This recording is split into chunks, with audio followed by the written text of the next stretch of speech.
4 महीने की समय दी गई है। आप आराम से 4 महीने के अंदर जब भी आपको सूटेबल होता है आप नोट एक्सचेंज करिए। ऐसा नहीं कि आप तुरंत आज ही जाए कल ही जाए, मतलब आज मतलब कल से शुरू हो रहा है। ये नहीं कि आप मतलब तुरंत बैंक में जाके रश करें और इसको करें, आराम से करिए, take your time.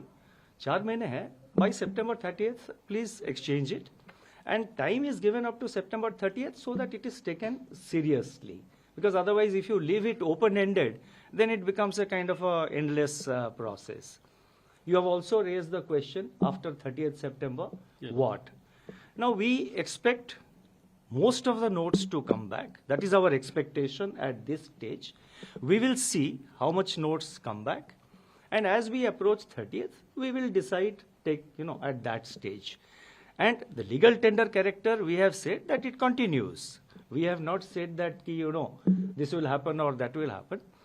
Through you, let me assure all of you, let me assure every viewer, let me assure also the readers of the print media, and also let me assure, so many people, Indians who are living abroad, or who have gone on a foreign trip for a long foreign trip. There are elderly people who visit their children in the United States or other countries for 6 months and all. There are many Indian youngsters with H-1B visa who are working in the US and other places. There are many Indians who live abroad. Through you, let me assure the people who are abroad, the people who are now in the foreign countries, and let me assure people who are within India, कि जो भी कठिनाइयां आप face करते हैं, we will be sensitive to that. Whatever difficulties or whatever representations we come across, it will be our endeavor to address the difficulties of the people and to complete the entire process in a smooth manner. So इसीलिए चिंता की कोई कारण नहीं है, आप आराम से एक्सचेंज करिए नोट। आपका जितना कोई भी कंप्लेंट हो, कोई भी डिफिकल्टी कठिनाइयां हो, हम बैंकों के थ्रू या डायरेक्टली हम तो उसको मॉनिटर कर रहे हैं। जितना इस टाइप का प्रॉब्लम आएगा उसको हम एड्रेस करेंगे। इसमें 30 सितंबर के बाद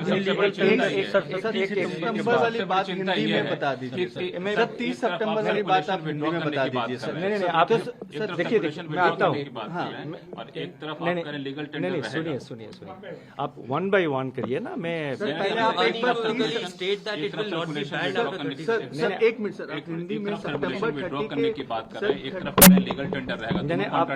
मैंने सुन लिया, आपका क्वेश्चन सुन लिया, मैं अभी उत्तर देता हूँ, लेकिन एक एक करके पूछिए ना। अगर 4 लोग पूछेंगे तो मैं स्टेटमेंट जो आपने September 30 के बाद क्या होगा लोगों को September 30th का एक हमने टाइम इसीलिए स्पेसिफाई किया है ताकि हमने जो ये अनाउंसमेंट किया है उसको सीरियसली लिया जाए।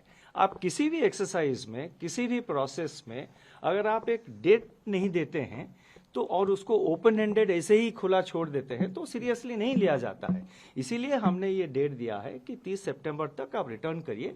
4 महीने की समय है, कोई जल्दबाजी की जरूरत नहीं है।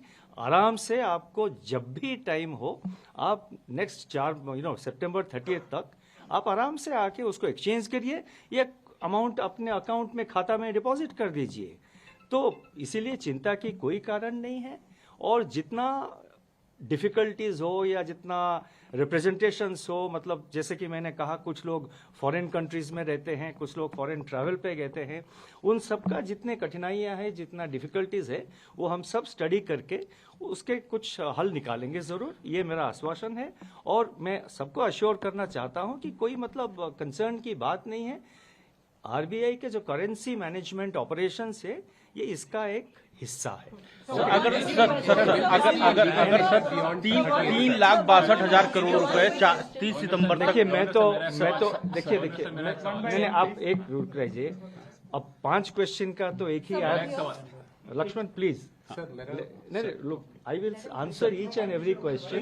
Sir, I will start here. I will go round. So therefore, please have patience. Sir, अगर सवाल ये है कि एक तरफ आप कह रहे हैं करेंसी सर्कुलेशन से विड्रॉ कर रहे हैं, दूसरी तरफ आप कह रहे हैं कि लीगल टेंडर रहेगा। लोग ये कह रहे हैं कि जब सर्कुलेशन से विड्रॉ कर रहे हैं हम उससे खरीदारी कर नहीं सकते, तो लीगल टेंडर रहने का मतलब क्या होगा? Can I just add to that, sir? नहीं, खरीदारी क्यों नहीं कर सकते हैं?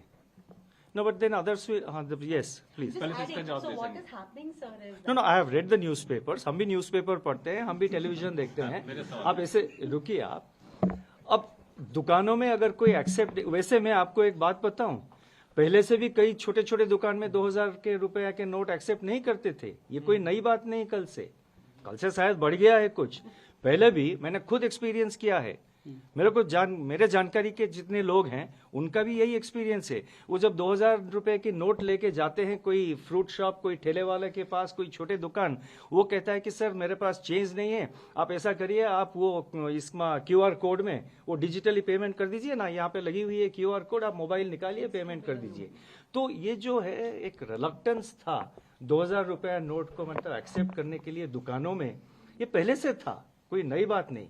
कल के बाद शायद बढ़ गया है, मैंने पेपर भी देखा कुछ रिपोर्ट्स, लेकिन मैं तो नोटिफिकेशन में हमने कहा है it continues as legal tender, हमने तो कहीं पे नहीं कहा, उसके आगे तो और कुछ नहीं कहा। और मैंने ये कहा कि हमारा एक्सपेक्टेशन ये है कि 30 सितंबर के अंदर जो है मैक्सिमम क्वांटिटी ऑफ नोट्स वापस आ जाएंगे।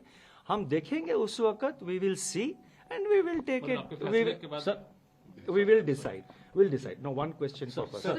Sir, my question is that post 30th September, will this continue to be a legal tender? If yes, then till when? वही क्वेश्चन आप पूछ रहे हैं, it's the same question. We have said that it continues as legal tender. We will wait how much notes are coming.